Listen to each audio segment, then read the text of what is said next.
Welcome to the Solid Verbal. The Solid Verbal. Come after me! I'm a man! I'm 40! I've heard so many players say, well, I want to be happy. You want to be happy for a day? Eat a steak. It's that woo-woo! And now, Dan and Ty. Welcome back to the Solid Verbal, boys and girls. My name is Ty Hildenbrand. Joining me still out there on the left coast, my man Dan Rubenstein. Sir, how are you? I'm good, Ty. I'm just... Whoa. Yeah. Mm-hmm.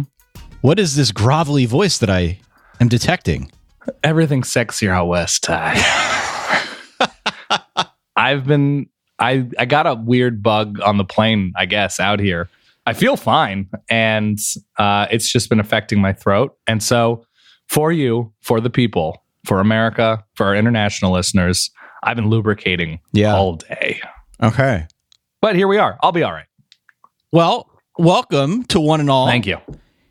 Not just to you, Dan, but to everyone downloading the show, listening to the show a little later than usual, because Dan's out in the West Coast. Got to accommodate sleep schedules and make sure we get the instrument back up to par before long. What a week, huh? Week 9. Scythe. I forget how to say it already. Saturday. Yeah.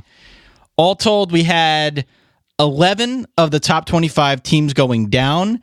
Now, since we're recording late, we've seen the new top 25 in which there are 7 newcomers, including Syracuse and Virginia, which we'll get into those games, but really meaningful for those two programs. It doesn't mean all that much for like a Notre Dame or an Alabama or a Clemson with what's going on in the top 25 otherwise, but for teams like this that have really been on the rise this year, that is a significant step forward. I'm seeing Houston, Utah State, Fresno State, Mississippi State, Syracuse, Virginia, BC, and that is a wild bottom half of the top 25 in the best possible way. It's very significant for a lot of those programs. So congratulations. If you're a fan of those teams, if you're on the team, if you're a coach of the team, congratulations on moving your way into the top 25. But we did see a lot of turnover, a lot of shakeup here in week 9. Dan, I want to jump right in because we have so much to get through. But as you know, we can't move forward here on the Verbal before we take a quick look back. So here, very quickly, are your week 9 reverbs. Have a listen.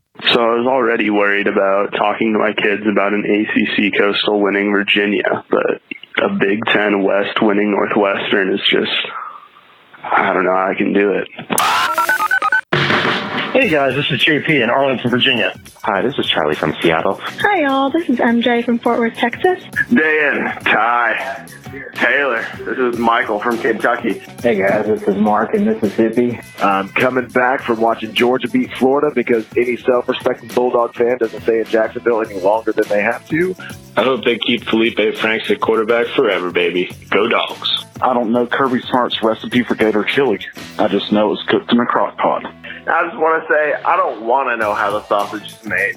All I want to know is that if we are 7-1 through 8 games and playing Georgia next week for the SEC East, player. The SEC East runs through Lexington. C-A-T-S, catch. Mississippi State fan here. Just wanted to tell you all that I saw my quarterback take the ball with his hand and throw it forward to another player, also wearing Mississippi State gear. Just wanted to confirm if that was legal or not. I'm calling in just to remind everyone that we need to free Devin White. So through the first half of the USC-Arizona State game, the Trojans can't block, tackle, snap the ball, or pass. And I was just thinking that the potential upside of USC losing this game at home might be that at least Clay Hilton won't have to get fired at the airport. I just watched Cal beat Washington 12-10 without scoring a touchdown on offense. I think we should join the SEC. Is Oregon disappointing Dan back? I remember a time when Seattle was known for good coffee and football. It's just coffee now. My Huskies are bad. The Pac-12 is bad. Everyone's bad. Why do I like this sport? I'm confused, but are Penn State and Iowa playing down to each other? Herky the Hawkeye, playing through injury after taking a football right to the sensitive areas. Way to keep it up, Herky. Well done. I am currently in a subpar Nebraska hotel for a wedding, and somehow that is less of a letdown than the Iowa Hawkeyes. Rocky, Rocky, Rocky, Rocky. Go Green. And my Seminoles are getting murdered. Nothing quite like watching your team go 0 for 1 passing, but put up 49 points on a Bud Foster lunch pail defense. Go Yellow Jackets. Watch out.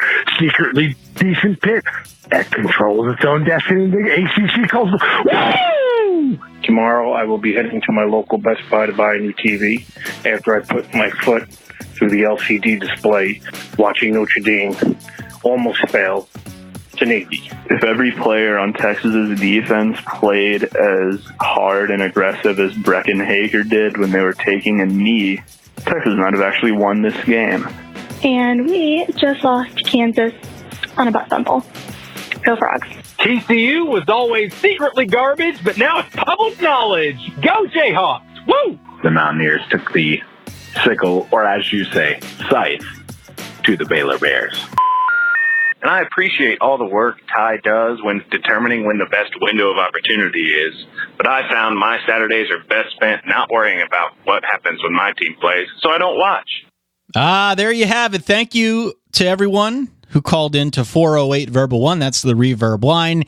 Ending on a very sarcastic note, Daniel. Yeah. Got a lot of fun calls in there. As always, big thanks to our man Taylor for the impeccable work, and big thanks to everyone out there who calls in, gives us stream of consciousness, lets us know the vibe on any given college football Saturday. What was the vibe for you out there in sunny Southern California? What were your main takeaways in watching the action? Well, first and foremost, I mean, I announced this on Twitter, and I know we probably won't start here, but we are now an Iowa State appreciation podcast. Right. Squarely, solely. So I guess from now on, I'll be Zeb, and you're going to be Seneca? Is that how? Okay, is that how we it can works? do that. Sure. My takeaways were, we knew it was going to be gruesome, just given the matchups, given the number of ranked teams on the road, given the ranked teams playing against at least teams with winning records. And to me, it didn't disappoint until about 10:31 Eastern time when the Arizona-Oregon game kicked off. I was thoroughly entertained. And as you know, because we are in that gray area between weeks 9 and 10, week 10 is my favorite single week of the season, because it is before everything becomes about who's your top four, who is your top four. And there are still games where you have hope for underdogs, where you can win a rivalry game that sort of salvages the good times of the season, even if you have a losing record or something like that. But it's also post week 9 as we head into November.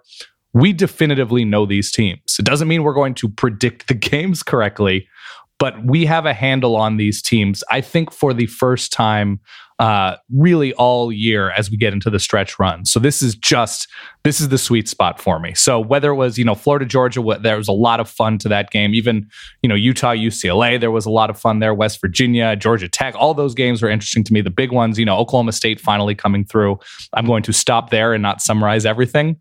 But I like that we are in a definitive point of the season, Ty. And I am, as our friends, the Men in Blazers, would say, I'm tingling a little bit. A little bit of tingling going on here as we make the turn into the home stretch. Getting into November next week in week 10, a monster slate, by the way, which we'll set up here, I think, quite nicely as we go through everything that transpired yesterday. But to your point, I mean, yes, Scythe Saturday brought with a whole bunch of shakeup and some interesting situations now in light of who won and lost.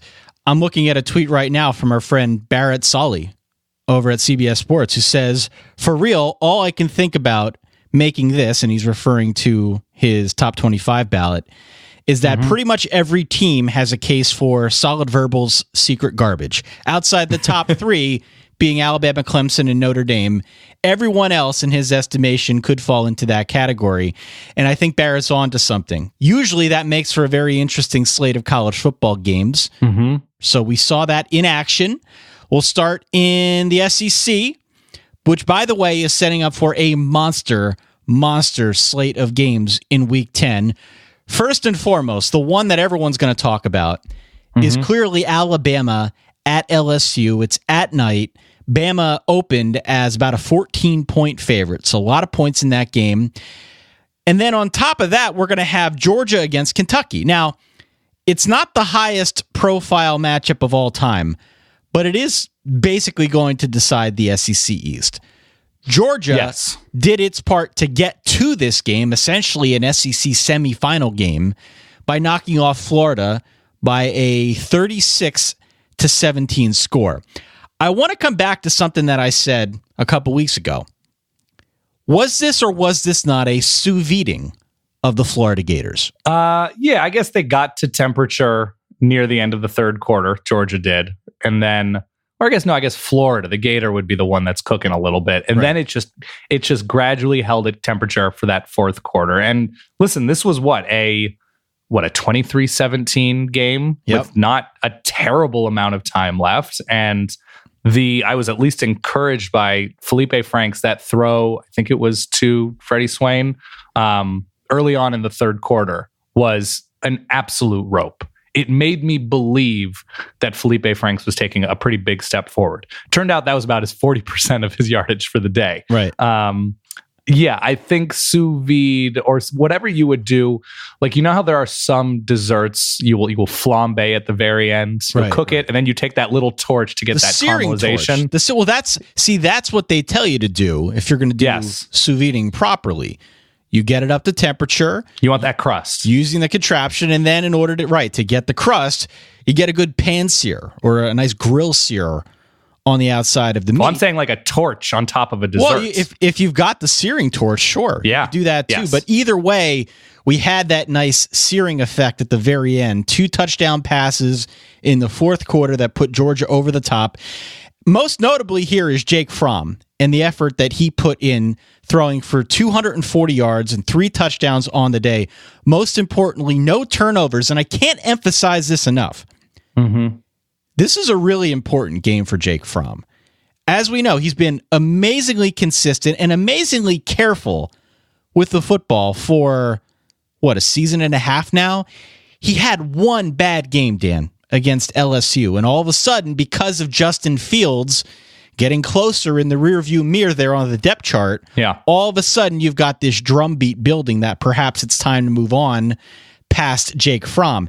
This game against Florida was exactly what he needed, and I hope for his sake it puts all that to bed. Yeah, Florida made some mistakes, which ultimately did them in on top of everything that Georgia did correctly, and I think you're right about Jake Fromm, and a good barometer to me when watching a game is, do I watch a good barometer of good quarterback play? Do I watch a quarterback play and think to myself, man, I wish my quarterback played like that. Right.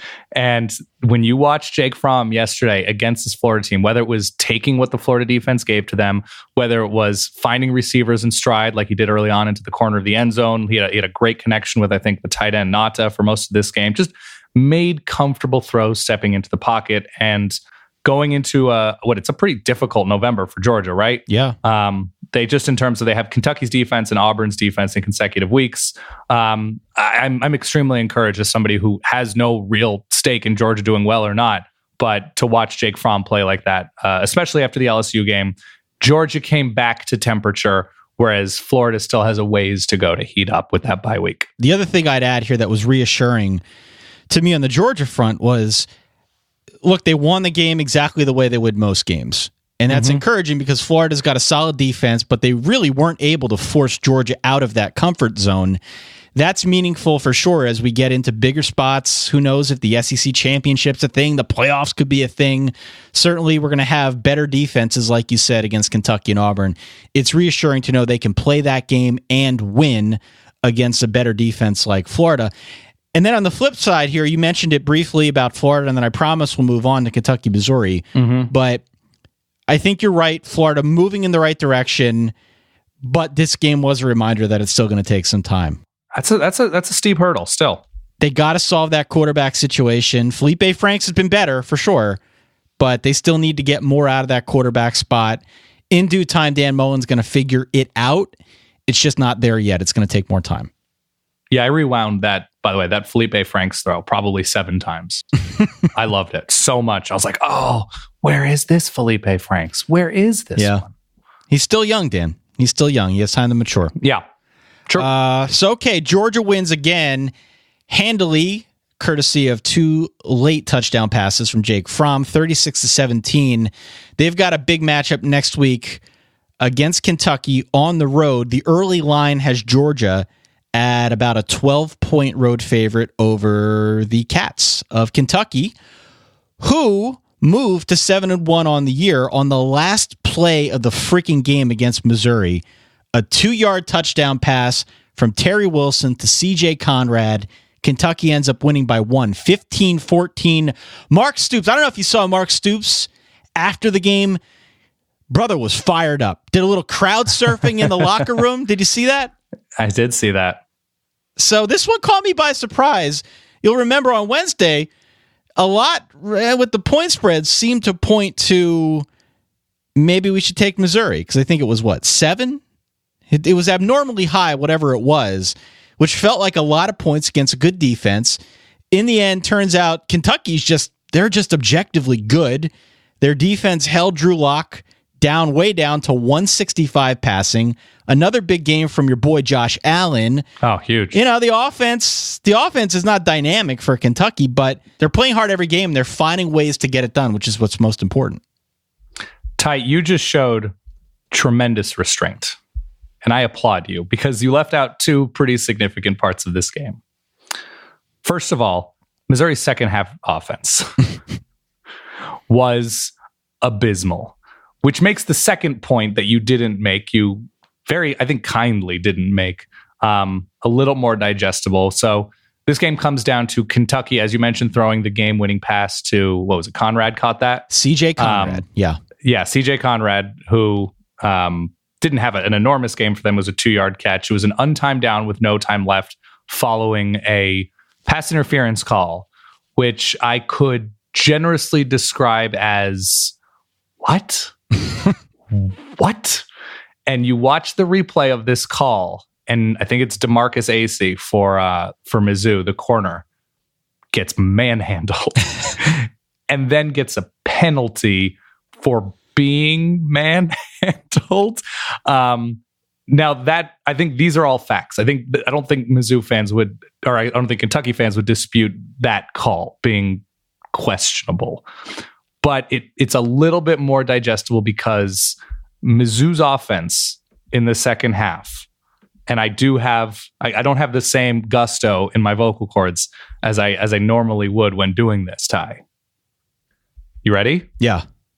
Mizzou's offense, it's a slower Wi-Fi here, in the second half. 3-and-out punt, 3-and-out punt, 3-and-out punt, 3-and-out punt, 3-and-out punt, 3-and-out punt, 3-and-out punt.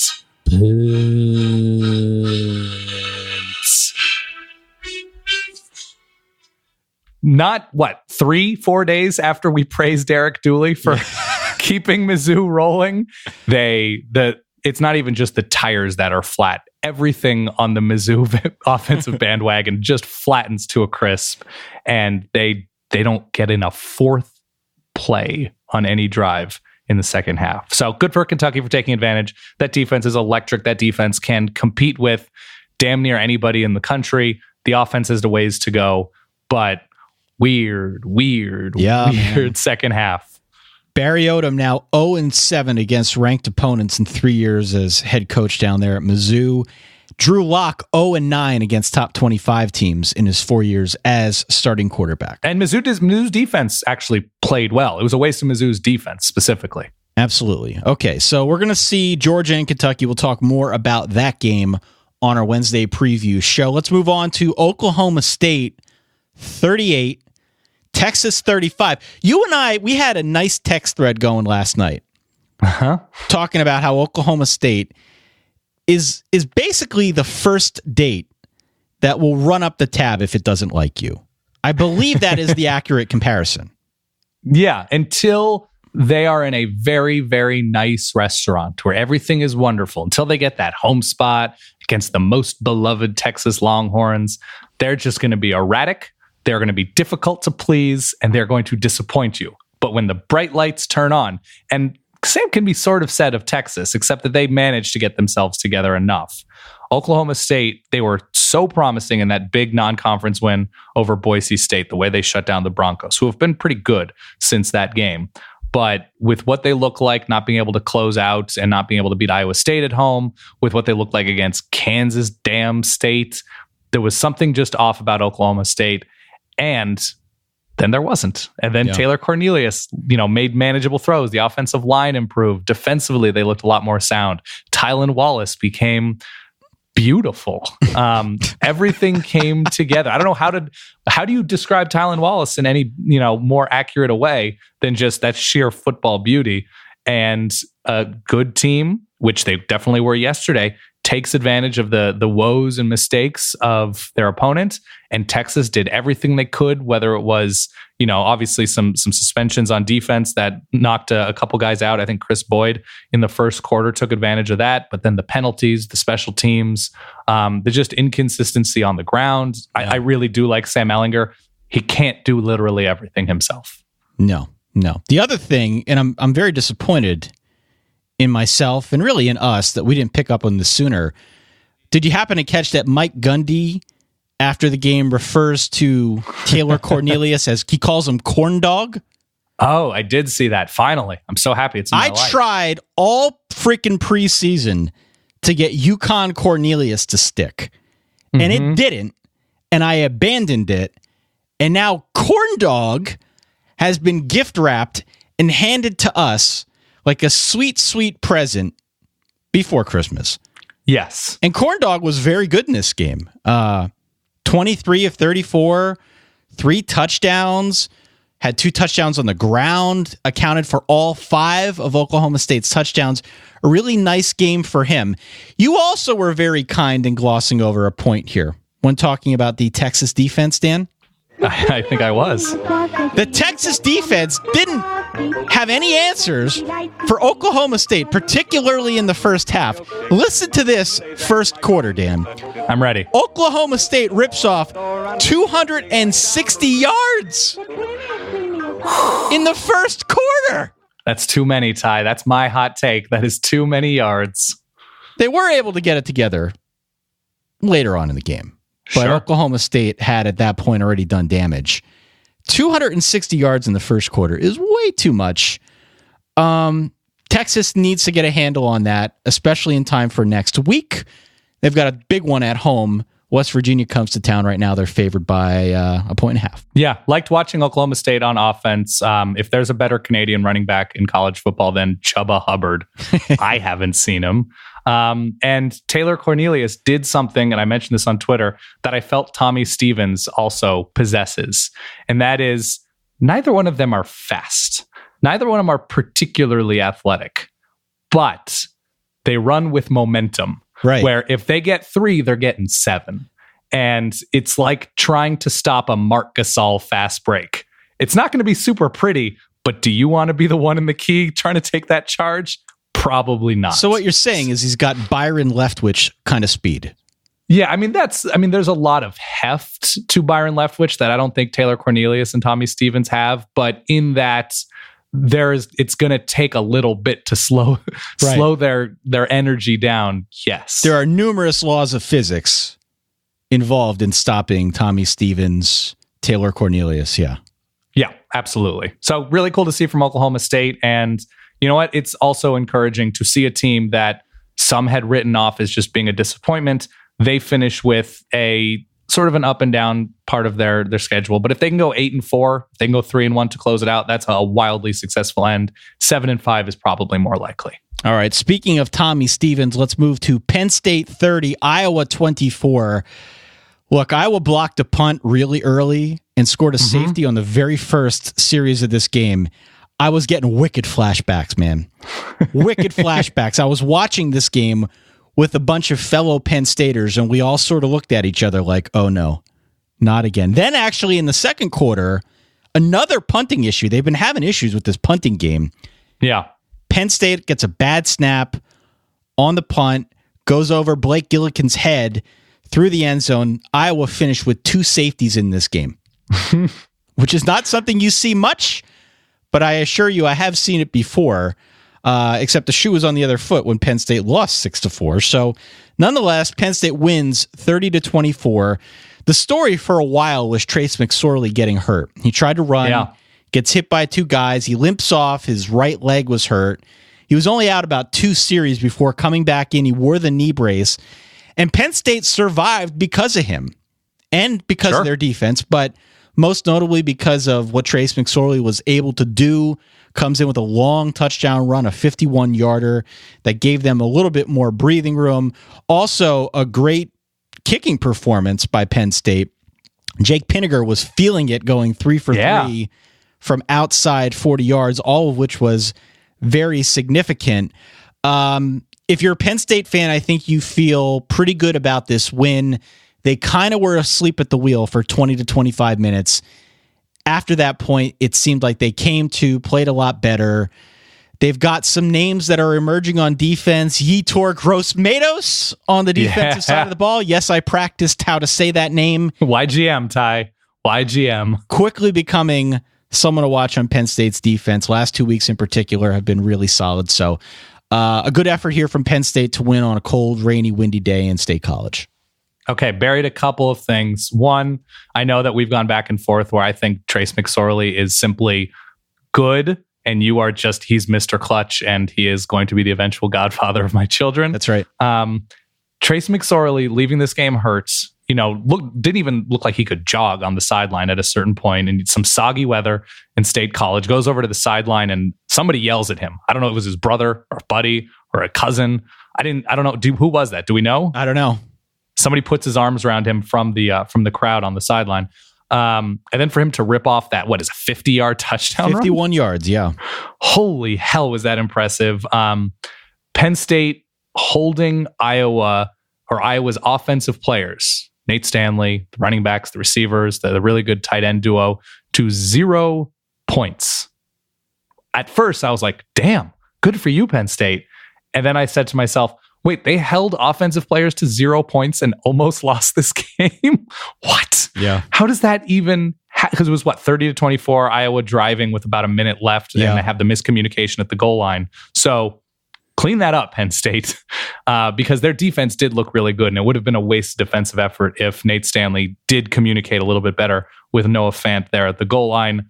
I am not all that down on Iowa, because being able to put yourself in position to win a game like that while having a pretty down game offensively, especially through the air, is weirdly backwards impressive. And I also like Mekhi Sargent for Iowa. Sure. They've struggled to find that playmaker in the backfield this year, in both running the ball and through the air. He was a playmaker I think they sorely needed, and cool to see that for Iowa. I don't know if Iowa's winning the West any longer. Northwestern driver's seat. Yeah, we're going to talk about that next.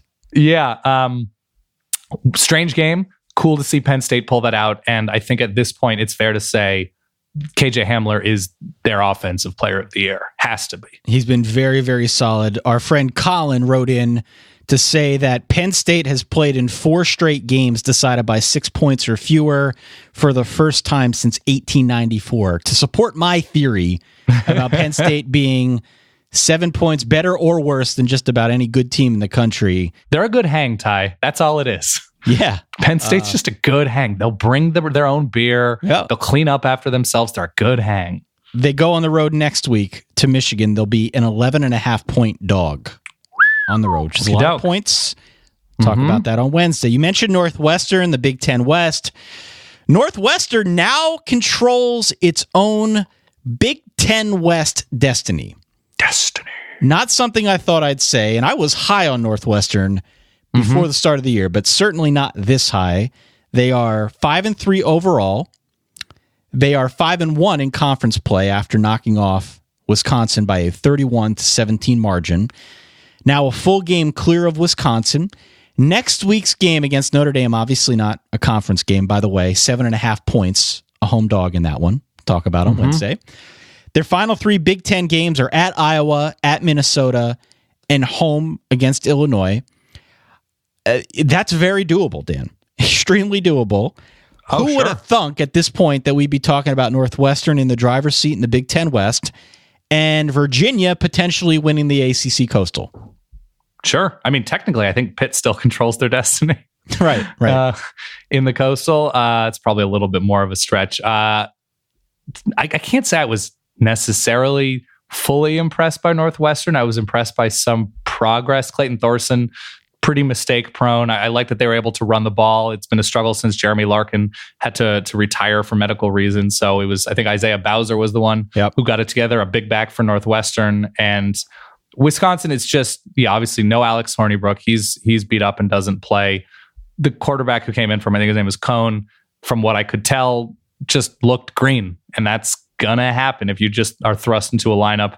And Jonathan Taylor was a little bit sloppy, dropped the ball a couple times. And Wisconsin's they are pretty beat up on defense. It's definitely not an excuse because they've reached the point where they should be able to develop some depth there. But it's not like we are talking about a personnel-wise similar team to where Wisconsin was last year. Northwestern earned that game. They deserve that game. Kind of ugly all around. I can't figure this team's offensive identity out. I thought that they were going to... It's not communist, Ty. No. Pat Fitzgerald will tell you that much. I don't fully understand what the identity is from week to week. They're a bit of a shapeshifter at this point with, on one hand, throwing it a bunch with Clayton Thorson if they have to. Mm-hmm. On the other, getting it going on the ground with Isaiah Bowser. So we'll see what next week has in store. You know how I feel about Northwestern and Notre Dame next week. What's your current fear level? Well, I mean, my current fear level, I think, is illustrated by the fact that this game opened as Notre Dame -11 and very quickly came down to Notre Dame -7.5. That's a healthy little slide down. That's a pretty big line move, right? Yeah, so I'm not the only one who sees it. Northwestern's a tricky team. I put them up there with Kentucky. I put them up there with some other schools that I can't think up off the top of my head that I simply can't figure out. And I fret when I have to pick whether or not that team's going to win, lose, cover, draw, what have you, because I can't figure them out for the life of me. They're the reverse Utah. That's right. They are Yes-Vember. That's right. That's all it is. All right. Well, before we move on to the Pac-12 and all 5 underdogs winning outright, we do need to talk about our good friends over at Indochino, the world's most exciting menswear company. They make suits, they make shirts, everything to your exact specifications, which gives you an unparalleled fit, unparalleled comfort, Dan. Everything available in a wide selection of high-quality fabrics and colors, with the option to personalize details like your lapel, lining, pockets, buttons, write your own monogram on that thing if you're up for it. Indochino, it's Indochino, pronounced Indochino. And yes, you hear chino in there, that's because they are expanding into casual clothing, including made-to-measure chinos, which will quickly become your go-to pant. It pairs easily with anything from a suit jacket to a sweater, perfect for any time of year, any occasion, from the boardroom to meetings to Sunday brunches, and they are available at an introductory price of just $79. Not bad. Right now, our listeners can get any premium Indochino suit for only $359 at Indochino.com. Just enter the code SOLID at checkout. 50% off the regular price for a made-to-measure premium suit. Shipping is free. Go to Indochino.com. Use the promo code SOLID to get any premium suit for just $359 with free shipping. This is an incredible deal, folks. Get on out and get your made-to-measure suit. Yeah, you look ahead to, wedding season, April, May, June. Jeremy's getting wedded. Ted's getting married.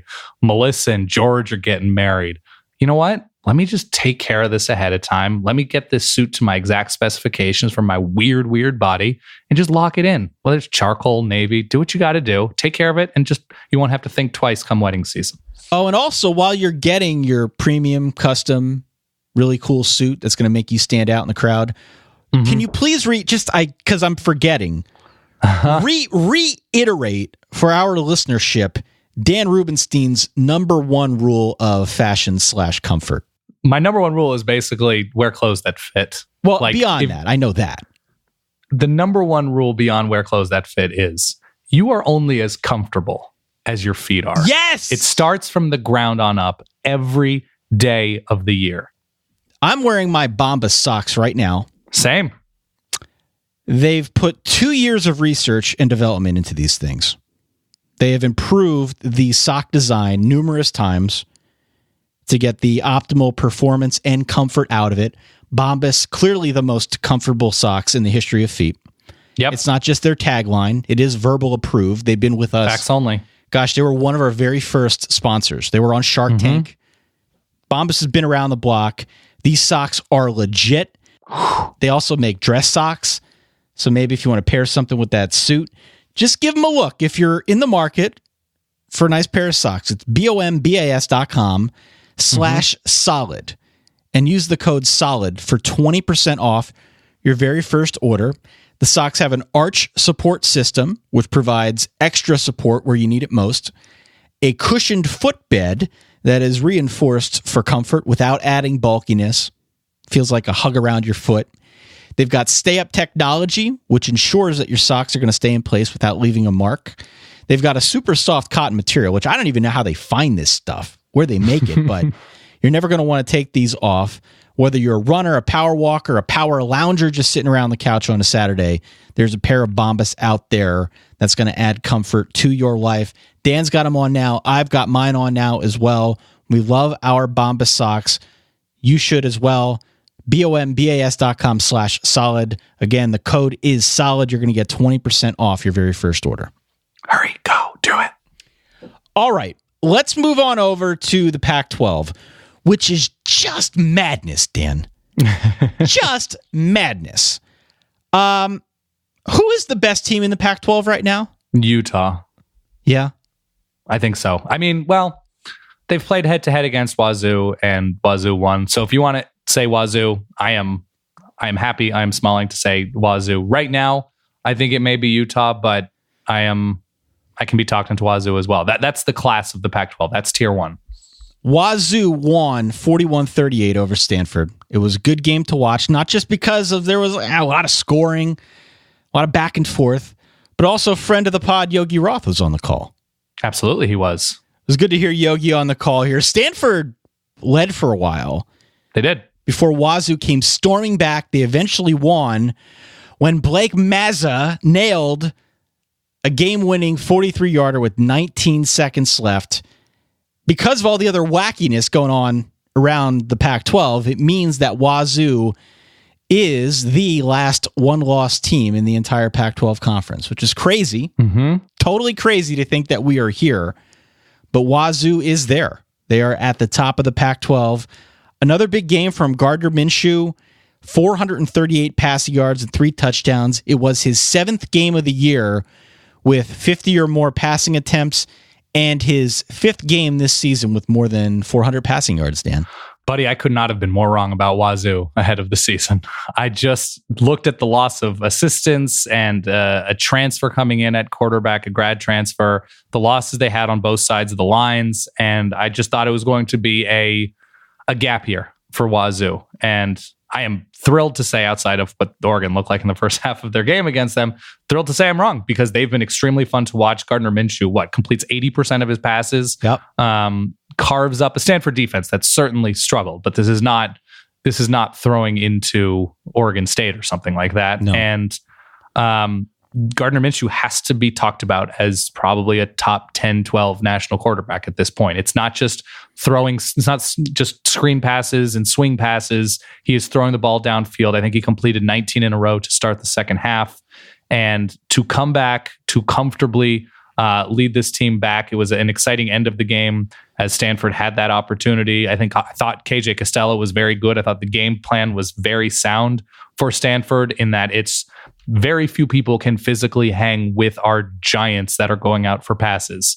Let's not overthink it. It was nice to see Bryce Love get back in the action with some nice runs. And Stanford just couldn't, and this is not unique to Stanford playing against Wazoo, they just could not get timely stops in the second half. So really impressive showing for Wazoo, especially avoiding that letdown after game day comes to town, after they beat Oregon for, I think, the 4th straight year. And to take down Stanford for the 3rd year in a row, it's an incredible showing from the Cougs and Mike Leach. Cal, Colorado, Arizona, and Washington in the Apple Cup to close out the year. In Pullman. Yeah, in Pullman. At worst, at absolute worst, we're probably talking 9-3. I think it's more likely we're talking 10-2 for Wazoo this season. Unbelievable. Maybe even 11-1, because who knows what's going on with Washington right now. Ty, I'm raising my hand. Ooh. Please. Yes, sir. Because you asked the question, who the hell knows what's going on with Washington right now? Their offense is a mess. Yeah, they lose 12-10 to Cal. It was Cal's first win without scoring an offensive touchdown since September 26th, 1998. It's beginning of my sophomore year of high school? That sounds right. This was not only notable because Cal won in such weird fashion, but also because Jake Browning got benched in the third quarter after 5 straight scoreless drives. He sat for 2 series. Cal promptly gets a pick off Jake Haener, who came in relief of Jake Browning. That interception capped off just a monster day for Evan Weaver, who hopefully is on the dude alert list. He is Cal's junior linebacker who had 11 tackles, 1 for loss, and of course that big interception. Yeah, they have a few dudes on that defense as a whole. The Jake Browning benching was somewhat defensible with how he's looked, I guess, and to not be able to, they had a touchdown in the first half at Cal, who has improved, but Washington should be in a class or 2 classes above Cal at this point, especially with that defense leading the way and keeping Cal out of the end zone. I believe Myles Gaskin was not in this game at all. He didn't get a carry. No, didn't play. Did not play. And it was a rough watch when Jake Browning got pulled. He was upset, and Chris Peterson didn't really acknowledge him. And it very much felt like a strange divorce, and then one of the people involved in the divorce goes out on a date because they think they can do better. They split up, and then they hear stories about a hair doll or something like, ooh, maybe my marriage wasn't so bad. Jake Haener comes in and looks overwhelmed by the moment and throws a pick 6 to Cal. So Washington is pretty good, but I would say a solid disappointment from what I think rightfully imagined they would be going into the year. Oh my God, they have 3 losses, and we haven't even made it to November yet. No, this is not at all what we had in the cards for these guys. But nonetheless, hey, Cal gets the job done. 12-10, weird score, but whatever. Let's move on. Let's talk about Arizona. Speaking of another weird score, Arizona 44, Oregon 15. Yeah. Arizona superior on the ground, particularly J.J. Taylor, who had 212 and 2 touchdowns. Oregon's offense, Dan, held to just 270 in total yardage. That comes out to about 3.8 yards per play. This is not an Arizona defense that's noted for holding teams to 3.8 yards per play. What the hell happened here? I would say, by the way, you say it's superior on the ground. Arizona is just a superior team. I mean, I don't know how you can say anything otherwise. Oregon's offense is broken. It was broken in the first half against Wazoo. They sort of got it together with Justin Herbert throwing every play in the second half then. And I think it's just a mess. And they were terrible on first down pretty much every drive. I crunched the numbers in my dumb math way. They had 2 yards per first down attempt. That's not good enough when you have a talented quarterback. I don't care who's around him. I don't care what the receiving core looks like. Oregon is not particularly good at college football. And it's a come down from where they were. I guess in retrospect, beating Washington is slightly less impressive with what we've seen of them lately. Almost beating Stanford is not quite as impressive as we thought. And Oregon they need to run through the car wash a little bit. Okay. And they're just not particularly good. The defense isn't particularly good, and offensively they're a mess. The play calling was a mess. The strategy was a mess. If I see one more 7-yard hitch on 3rd and 9 get dropped or just be defended well, I didn't even watch the second half of this game, and I sped through it this morning. It's bad football. Oregon's not there. I probably can't put it in any better terms. 44-15. 3 quickly that we're going to get through here in the Pac-12 before we rip through a bunch of other games around college football. Utah 41, UCLA 10. We talked about Utah at the top. They fell behind early at the end of the first quarter, 7-3, and then ripped off 28 straight points. They kept the train rolling in the second half. Get this, 5 second half possessions, 3 touchdowns, 1 field goal, and then just 1 possession to end the football game. Also, they held the ball for 20 minutes and ran 39 plays for an average of 8.7 yards per play in the second half. So they clearly figured it out. A career day for Zach Moss, who had 211 and 3 touchdowns on the ground. Of note for UCLA is that Dorian Thompson-Robinson did not play. Wilton Spade, as we know, came in and was so-so. Was so-so in this game. Not great. Clearly, you lose by 31. You don't get a whole lot working in your direction. But, yeah, here we are. We're staring down the barrel of a Utah-Wazoo Pac-12 championship game. Hundreds of people will be in the stands for that. Which, whatever. Utah did not have trouble with UCLA's offense. Wilton Spate, not a huge surprise. You mentioned Zach Moss. We should be mentioning Zach Moss more because any conversation about the best running backs in the country should involve Zach Moss. He is excellent, fun to see. It's hard to imagine Utah losing another game during the regular season. But then again, it's November for Utah. And we'll see if this is a breakthrough year for the Utes. Arizona State 38, USC 35. Our boy Adam Amin called this game. We talked about it on Wednesday. We knew that Jack Sears was going to be starting in place of JT Daniels. Jack Sears looked okay. 20 of 28, 235, 2 touchdowns. Not too shabby, but USC doesn't get the job done here. They trailed 24-7 with a minute left in the second quarter. They go on a tear. They score 21 straight points in less than 5 minutes of game time. Ultimately, though, ASU gets the win. I'm going to say mostly because USC had trouble on third downs, and particularly because they couldn't stop Arizona State on the ground. That was a big bugaboo here for the Trojans as they lose this game.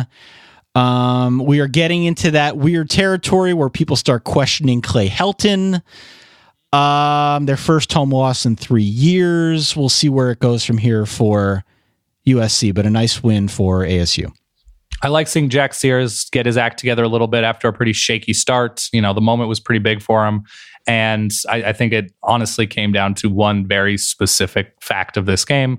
That is, one team had N'Keal Harry and the other team did not. When you have a dude amongst dudes returning punts like he did, making one-handed catches, making touchdown catches, and USC does not quite have the dudeness that ASU has out wide, ultimately, that is a huge, huge difference maker. Love to watch N'Keal Harry. I can't wait to see what he does next.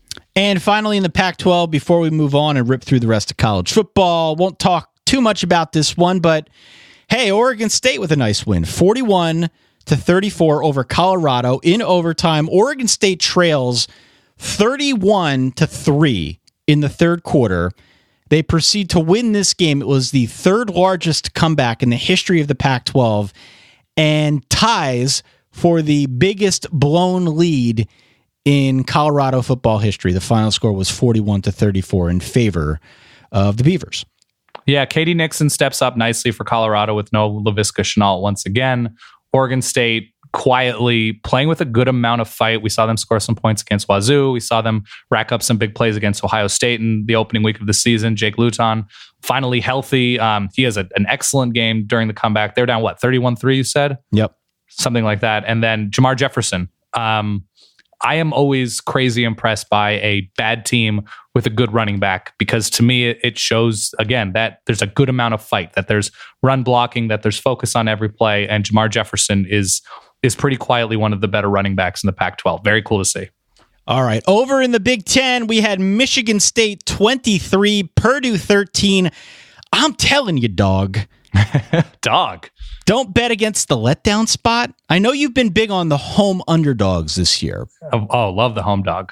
But this was not only a home underdog spot, but also a potential letdown spot, because you'll remember Purdue knocked off Ohio State 49-20 in week 8. Now they're on the road against Michigan State. Michigan State wins by 10. Congratulations to redshirt freshman Rocky Lombardi. You heard the music in the reverbs. He comes in, gets his first start for Michigan State because of Brian Lewerke's shoulder. Chucks it up for 318. Yes, 318 on 46 attempts, which is a lot. For redshirt freshman, it's a lot. But yeah, A nice win here. David Blau on the other side of things for Purdue was picked off 3 times. On the whole, pretty ineffective offensively was Purdue for most of this football game. They did have some opportunities to win it late, all of which they squandered. Yes. But kudos to Michigan State getting a nice win here. Their 8th straight over Purdue. Yeah, this was a 3-point game going into the fourth quarter. Cool to see Rocky Lombardi come in and make plays. I like watching Naylor a good amount out wide. And LJ Scott finally gets going on the ground. And I know it's a very different arena and different context, but kind of a slight commentary on Ohio State's defense all the same. A week later, as Purdue goes from 49 to 13 in a matter of 6 or 7 days. 3 quick ones here. I'll go through rapid fire to round out the Big Ten. We had Minnesota 38, Indiana 31. Tanner Morgan getting his first start for Minnesota, threw for 302 and 3 touchdowns. Minnesota now 4-4. They've got Illinois, Purdue, Northwestern, and Wisconsin on the schedule. So there's a chance there that Minnesota gets to bowl eligibility. Cool to see Rashad Bateman, the freshman, come in, look very strong. And Tyler Johnson, once again, one of the more underrated. Hopefully we can begin properly rating him. That's a pretty good receiver duo Minnesota has. Also, Shannon Brooks played in this one for Minnesota. You remember he tore his ACL during the winter, hurt his other leg in this one, but not before ripping off 154 yards and a touchdown on the ground. They win again 38-31 over Indiana. Maryland wins by 30, 63-33 over Illinois. 431 rushing yards for Maryland, including 140 on just 5 carries by Javon Leak. Bummer to see Ty Johnson go down, but all the same, good for Maryland. Huge offensive outpouring. Probably a good step back for Illinois' defense. Maryland now 5-3. They've got Michigan State, Indiana, Ohio State, and Penn State on the schedule. So not going to be easy to get win number 6, but it's definitely out there. Looking at you, Indiana. And finally, Nebraska wins 45-9 over Bethune and Cookman. Damn. In what essentially amounts to a tune-up game for Ohio State next week. The Huskers go to Columbus. The line opened at Ohio State minus 24. It has come down to Ohio State minus 22.5. So initially, people thinking 24 is too much. Yeah, we'll see. I have not dived into that game. Those are all wrong. Big 12. Okay. West Virginia 58, Baylor 14. West Virginia scores 31 points in the second quarter. They led 41-0 at half. I'm not going to read through the stats. You get the picture. All I'll say is that West Virginia's got a really big game next week on the road against Texas. We mentioned it earlier. Texas is going to be favored in that one by about a point and a half. Yeah, no picks for Will Greer, and David Sills and Gary Jennings are just absurd. Oklahoma 51, K-State 14. Another one that was over before it started. Oklahoma jumped out to an early 17-0 lead in the first quarter. They extended to 34-7 at half. Your final here, 51-14. Though, as someone mentioned to us, Oklahoma could have easily won this game by 70. They were so much better than K-State, and I am so sorry, Oklahoma, that I thought K-State could run that ground control system against you and keep it within the spread. I forget what the spread was, 20-something. But nonetheless, Oklahoma just asserted its will here and was the dominant team. They win by 37 over K-State. Love the running backs coming on. Kennedy Brooks, we've seen a little bit of him. TJ Pledger, very excited to buy some soft sweaters from Instagram company Pledger and Brooks and just enjoy this autumn and winter ahead. Oklahoma is very, very good. Our guy, Kyler Murray, is just absurd. That's all it is. CeeDee Lamb is icing right now. Iowa State 40, Texas Tech 31. This might have been the best game of the day. I love this game. That's why we're now Iowa State show now. All the points here, 71 in total. But I came away very impressed with Iowa State's defense. They came up really big here. They got the job done when they needed to. Got that late safety, which was meaningful.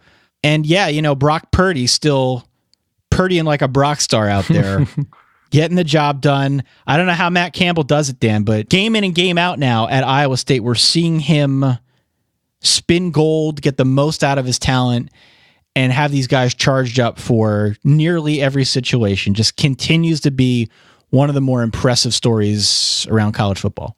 Yes, needs to work on accuracy a little bit, but made some definitely enormous throws, especially to Hakeem Butler, another dude amongst dudes who, crazy to think that Hakeem Butler and Duke of Hazzard, Alan Lazard, were on the same roster and receiving core last year. So cool to see Butler stepping up this year. David Montgomery was very nice, put the offense, especially in the red zone, on his back. And Iowa State, they are legitimately pretty good. I can't imagine many teams want to play Iowa State in the Big 12 at this point. There is still a chance that Iowa State could make the Big 12 title game.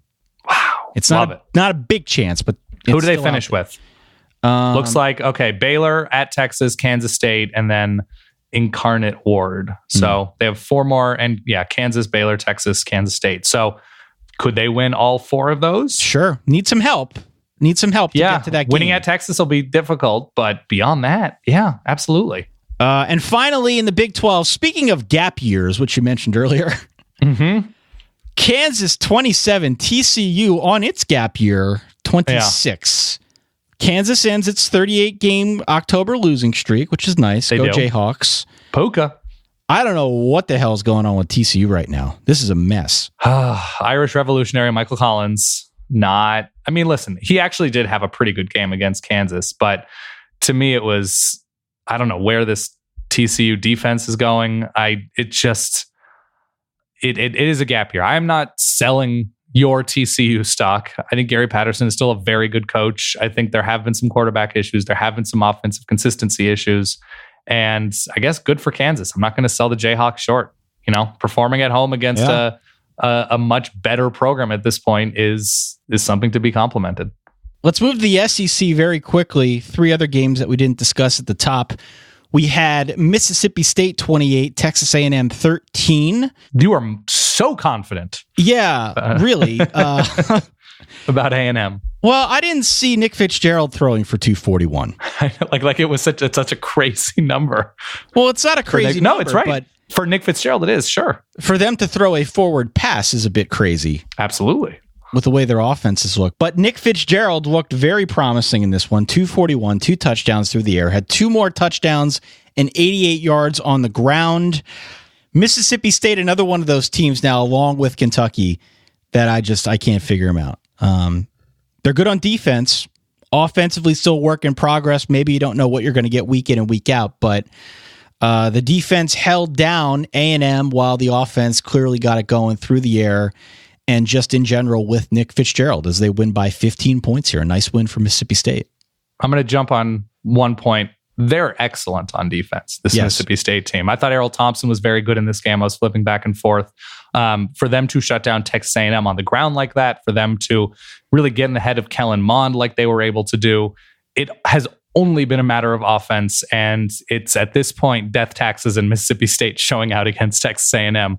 When all else is going wrong in the world, Mississippi State's offense can move the ball against the Aggies. So cool to see Mississippi State, cool to see Jomo getting it together. Hope they can build on that side of the ball. In the SEC elsewhere, we had South Carolina coming back from a 12-point deficit against a plucky Tennessee to win that game. I do. 27-24. And finally, Vandy 45, Arkansas 31.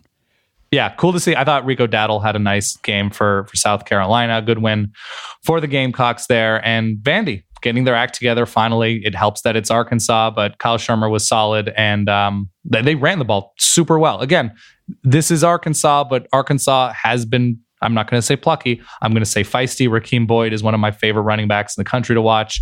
And it's Keyshawn Vaughn for the Doors. And cool to see. Hope Vandy can show as much fight and competitiveness moving forward. They finish with, we're not going to spend them all that time on Vandy, but they have Mizzou, Ole Miss, and Tennessee. I'm not going to say any of those are out of bounds.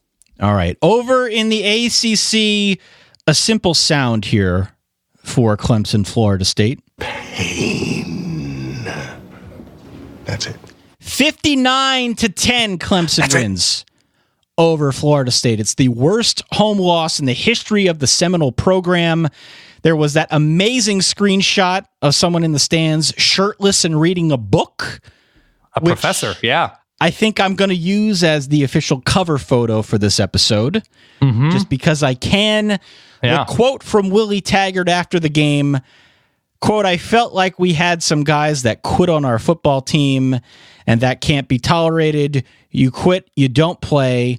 All in all, Florida State had 3 guys ejected, 1 for targeting, 2 others for punching Clemson players, one of which was Naquan Murray, their wide receiver." Yeah. Just one of those games, Dan, where Christian Wilkins casually has a touchdown run in the second quarter for Clemson as they rout by 7 touchdowns the Florida State Seminoles. Clemson could have scored 3 or 4 more touchdowns, honestly. Chase Bryce comes into this game near the end.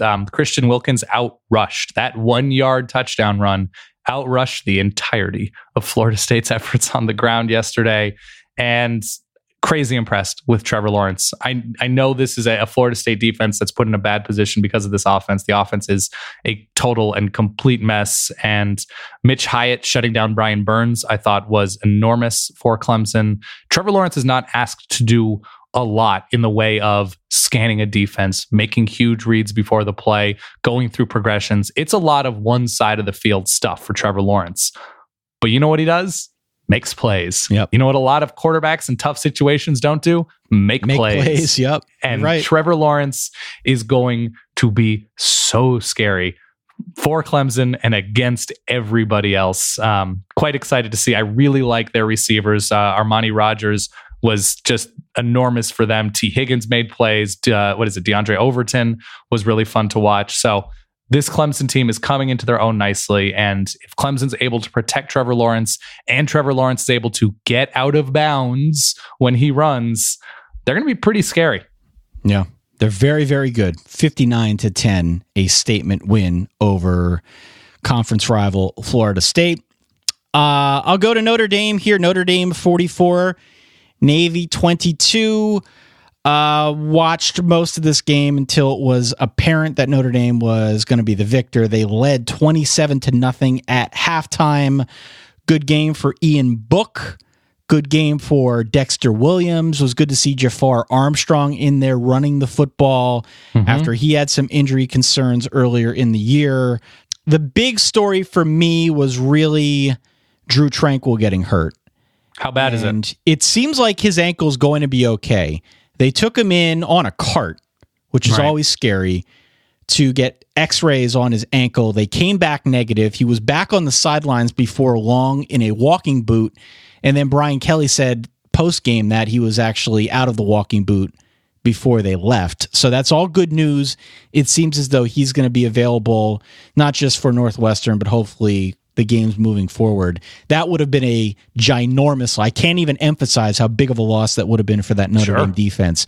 The fact that he's okay, that he's probably going to be playing next week is very significant for an Irish defense that, look, the offense is good. They scored 44 points here. This is still a team that's being led by its defense, a really solid defensive unit. And to do what they did to Navy and the ground attack, to get out in front of it the way they did, I thought that was really impressive. So good win for them.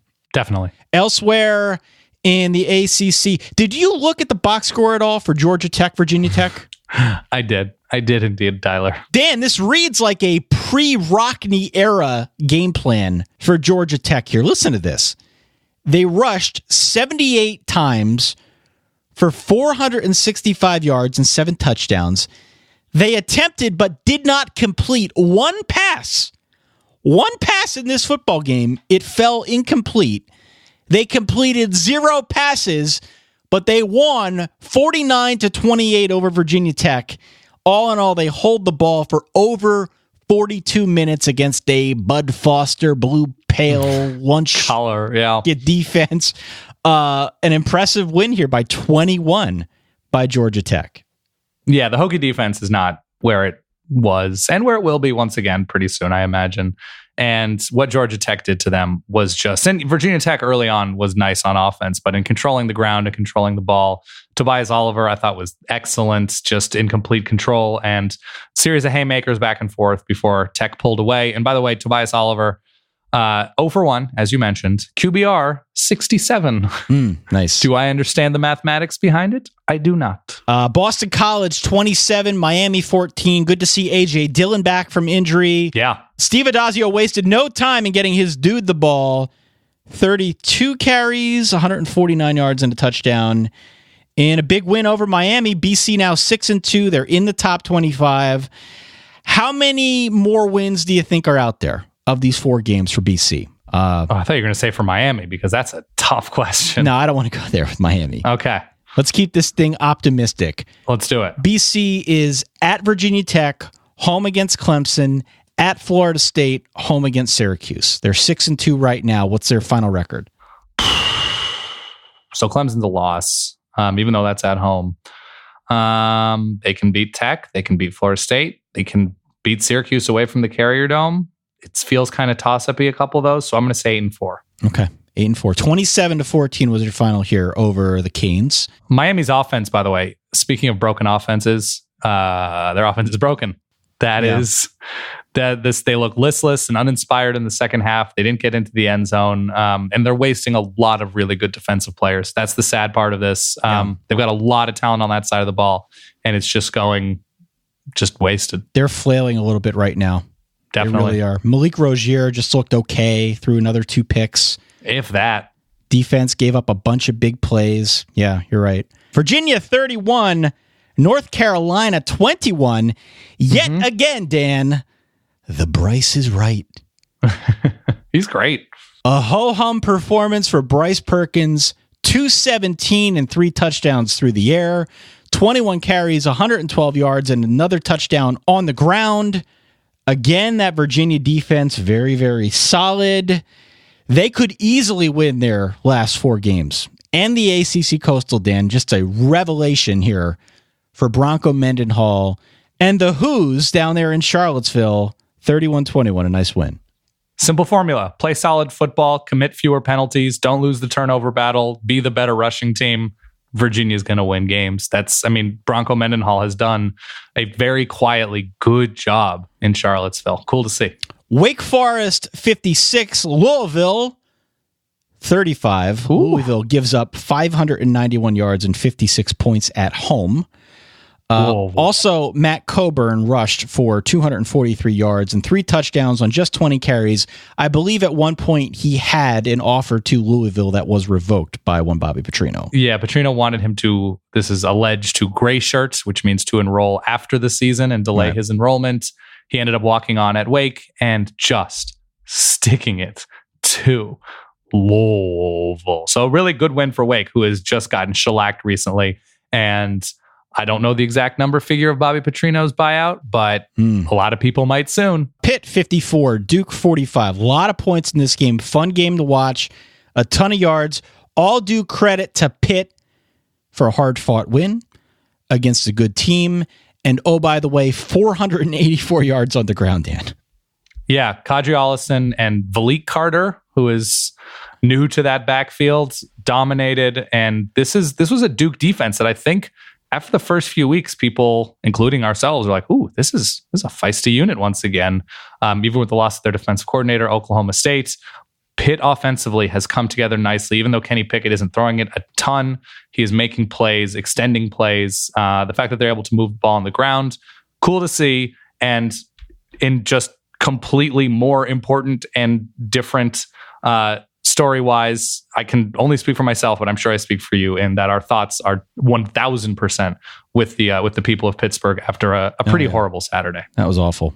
And then finally in the ACC, Syracuse 51, NC State 41. Do I understand you correctly in saying that we are no longer an NC State show? We've switched allegiance now to Iowa State? The easy thing to do, Ty, would be to cut and run when the times got trying. And that's what we're going to do. That's essentially what we're doing here. Yeah. We are an Iowa State fan cast now. And I know you have, just get your fingers near the soundboard. Yeah. Ryan Finley, 473 in a losing effort. Yeah, how about that? And beyond that, Syracuse, 6-2. Syracuse, actual good team. Syracuse, Eric Dungy, is it like his spleen is intact for this week. We'll see what happens next week. He plays one of the more reckless styles in a very good way. But Q spreading the ball around really nicely, and one of the better stories, especially in an ACC that is wide the hell open. And finally, let's move to the American. A lot of points here. De'Aaron King, though, again wins the day. 419, 5 touchdowns through the air, 132, 2 touchdowns on the ground. Yeah, that's 7. He accounts for basically 49 of those 57 points on his own damn volition as they win by 21 at home against a previously ranked USF Bulls squad. What Khalil Tate was to Arizona back half of last year, De'Aaron King is not just to Houston, but to college football this year. And his ability to transform a field on any given play. Maybe they shook hands before Houston, Arizona played, and Khalil Tate transferred all of his. You remember the scene in Space Jam? I know you do. Yeah. Where all of the magic. So De'Aaron King has some secret stuff. And that touchdown run where he escaped like 17 different USF players, De'Aaron King is special. And it is the proudest I am of a call I made before the season started in being incredibly high on him coming into this season. And Houston again goes over 40. They have not scored fewer than that. I really am excited to see the Cougs in this last month of their American season. That's De'Aaron with a Q at the end. That is indeed. Not something you see that much of, but I'm a fan. I like it. He's putting in a monster effort so far this season. That's all I got, Dan. We neglected to preview it, and that was on us. It's on me because I was looking forward to this game and watched this game. Georgia Southern, a really good turnaround story. They were good, and then they tanked and fired their coach, and they are back. Shai Werts at quarterback doing a great job for the Eagles. They take down App State, a ranked App State, no longer ranked App State. So cool to see that. Fresno State gets a kick 6. I don't know if you saw that. Yeah, how about that? Significant. Fresno State moves into a really nice position within the Mountain West. They dropped 50 on Hawaii. San Diego State goes down, and they were, I would say, a group of 5 January bowl game contender. I don't know if that's the case anymore. UAB goes to 7-1. Granted, it's UTEP, but UAB, Bill Clark, just not out of nowhere, but I would say unexpected. Louisiana Tech with a nice win against FAU. They're very quietly winning games. Boise State takes down Air Force, which I know has been, and I know this is one of your favorite words, a bugaboo in their craw. That's right. That's the most folksy way I can talk about Air Force and Boise State. North Texas very quietly goes to 7-2 as another a great defense on the field comes to life. Utah State drops 60. And in my pain watching the Oregon game, I said, I wonder who Utah State's offensive coordinator is, because they're just dropping a ton of points. And Jordan Love has been great at quarterback. And then I discovered it was recent Oregon offensive coordinator who was not good, David Yost. And so I said, all right, well, we all make mistakes, and moved on from there. NIU in a wondrous 7-6 win over BYU. And I think that's pretty much all I have. All right, Dan. Well, fun show here. Scythe Saturday.